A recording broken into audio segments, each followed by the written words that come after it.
Iminyaka eliqela inkondekazi uMadosini Nongento Nqobeni waseNtsundwane eNgqeleni eMpuma Koloni engenasazisi. Lo makhulu oqikelelwa kwiminyaka engaphaya kwama-70 akaxhamli nakwesinye isibonelelo sikarhulumente ngenxa yokungabi nasazisi yaye akavoti.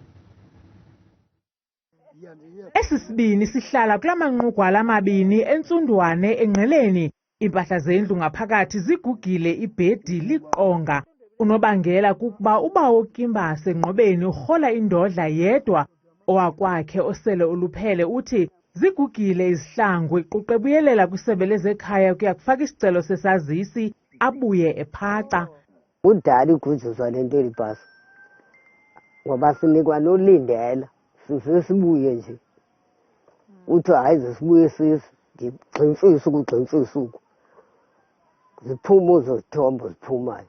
Ubawo Kimbase uthi unexhala lokumshiya eyimpula kalujaca unkosikazi wakhe xa enokusweleka. Ukubana kuqale kubhubhe mna ndimshiye enje hayi ubomi bam noba ndiyaphuma umphefumlo ngavele bujijeka.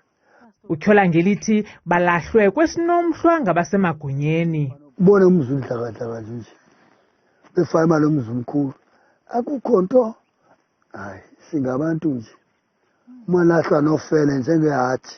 Ukanti amagosa aseburhulumenteni athe azawuphonononga lo mba wesisibini ze ancede ukusuka kwindawo yokuhlala ithutyana ukuya kwisazisi sikamakhulu Nongento Nqobeni.